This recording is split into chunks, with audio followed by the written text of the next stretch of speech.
Welcome everyone to today's product that we've all been highly anticipating. That highly anticipated, in fact, that if you've been waiting patiently for the replacement of the Ping Eye blade, this is live footage of you waiting. Looking good, mate. But don't worry guys, it's going to be okay. Because if you've not decayed too much waiting for this release, guys, I would like you to meet the Ping i5-9. Come on.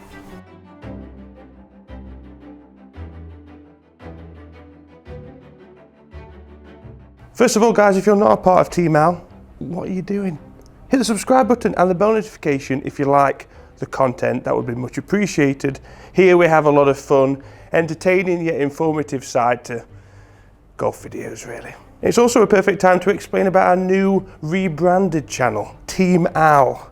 It's got its own channel, previously Alex Etches Gaming, now TEAMAL. And this is going to be a place where we have behind the scenes, day-to-day vlogs, gaming videos, you name it, it will be there.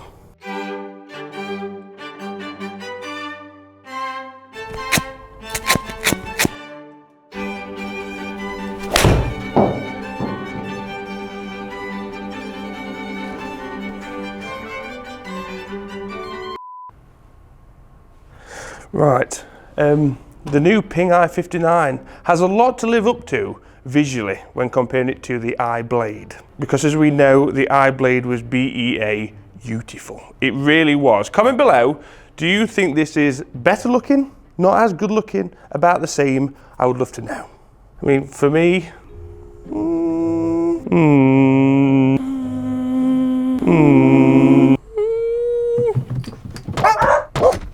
not again. Just kidding. It is lovely. I mean, anyone with eyes will agree. Obviously, not necessarily. You might not like the look of it, but traditional on the outside, far from traditional on the inside. Very modern, lots of tech going off. We will be hitting on that. But the thing that impresses me the most about this iron is its sizing. Ping players usually tall, you had your blueprints, you had your eye blades, and then if you wanted a bit more forgiveness but you didn't want a blade, you had to jump all the way to the i210. We had this space in the middle that wasn't filled, it was empty. And that's exactly where this club fits. Ping are saying this has got the forgiveness of the i210 and the playability and feel of the Tor heads, the blueprints and the eye blades. And to perfect that particular blend, we've got a 1025 carbon steel material on the outside with a 17.4 face. That's holding together this aluminum, depending on where you're from, monster inside the head. So with it being 2021, of course, the tech has a name and it's called the Alumi Core. That aluminum inside the head saves up to 30 grams of weight per head.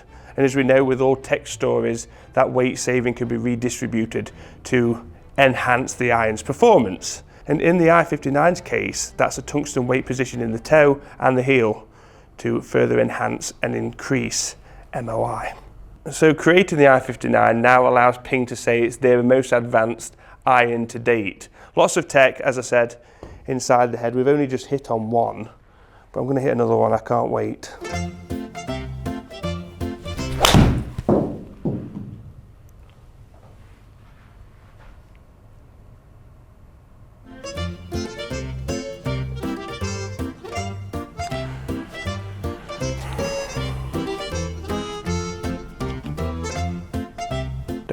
Let's never talk about that again. All right. Take two.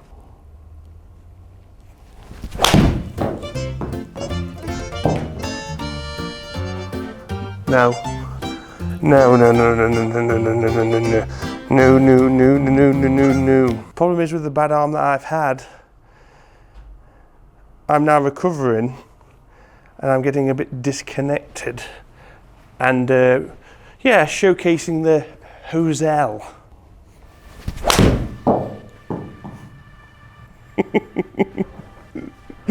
Oh. What shanks? Thanks very much.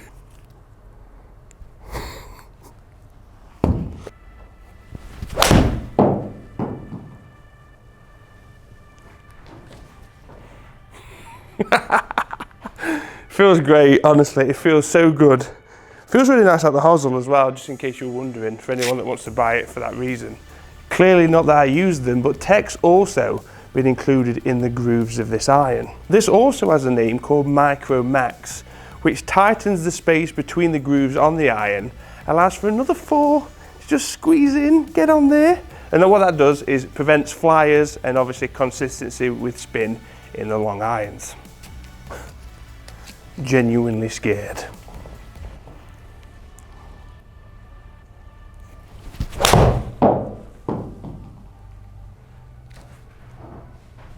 Swing is not 100%, but just goes to show, when you hit the face, it works well. For you shiny chrome fans that like to be vain and look at yourself in your iron head, you're going to be disappointed, unfortunately. This has got the Hydro Pearl 2.0 finish, but that's not just to make this iron look good. Ping says it repels water and also gives you that consistent performance even during the wet rounds. But in terms of shaping, all I see is hosel, obviously right now, but top line, everything about the head is very, very attractive. Tell you what, that was on the other side of the iron head, far away from the hosel. So with this iron trying to play a role of pulling players away from the i210 and the other side, the blueprint and the I-blade, this is obviously still going to be traditional in loft. So 7 iron here is 34 degrees. And I'm playing this with a DG S300.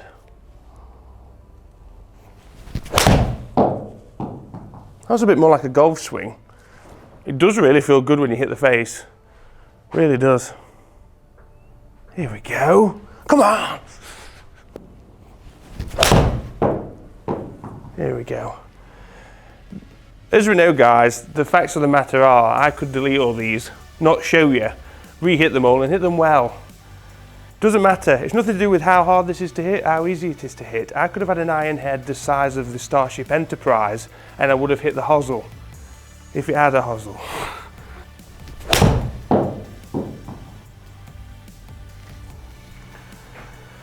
When the swing's going, I do feel confident with it, and that's pretty impressive, saying I've just hit it out of the Sherman.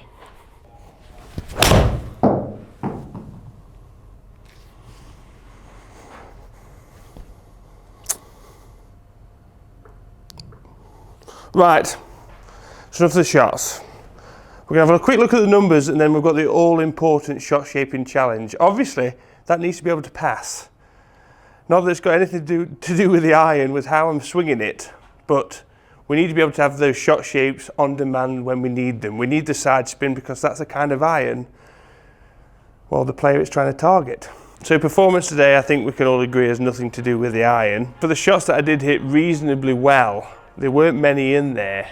It felt amazing and it performed just as good. So we've got quite a meaty 130-mile-an-hour ball speed from an iron like this, so it's giving a bit of oomph. But one thing that you can get a little bit concerned with an iron like this that's trying to play both off is spin rates. Usually you see a little bit lower, but I had no problem there. With a fair right to left majority of the time ball flight, we're still 6-7 on the backspin, so ample enough spin, good sign for this being a bit workable. Now it's time for the all-important shot shaping challenge. Grab the popcorn because there's a new movie just released, Shawshank Redemption. Let's go. Shot shaping challenge, high draw, low draw, high fade, low fade, straight shot, and then a stinger. Usually we try and do this all in one go. I'm not sure if that's going to happen today with my current performance, but I think we've picked the perfect hole here. We've got Teton Pines, hole 16, par 3. We've got to carry water to a pin that's 191 yards away, but we've got to shape it as well. So I think this is the perfect test because we don't want too much spin. We want the ball to still, you know, it's meant to go with a bit of oomph. So we're going to have to be hitting high draws, high fades, and they're still going to be left to land pin high with that particular shot shape. So it's going to be a very, very good test. High draw to start us off. Tell you what, can we stop?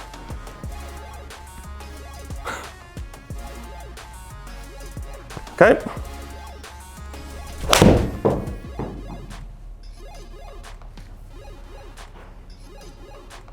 Again, no arguments.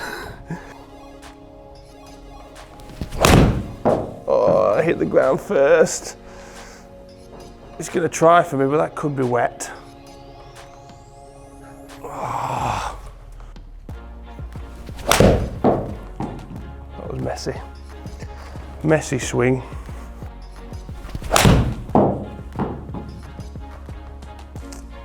Well, there's no side spin on it.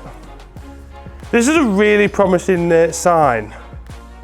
I've hit that harder.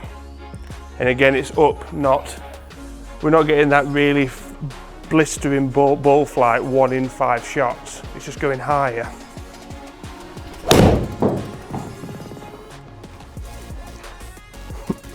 No. Didn't expect anything else really. It wasn't that bad. It was probably better than what I thought it would be. But if we was a little bit closer to the pin, or the pin came to us, we'd be on the green. Reasonably decent perimeter around the hole, but you can't win them all.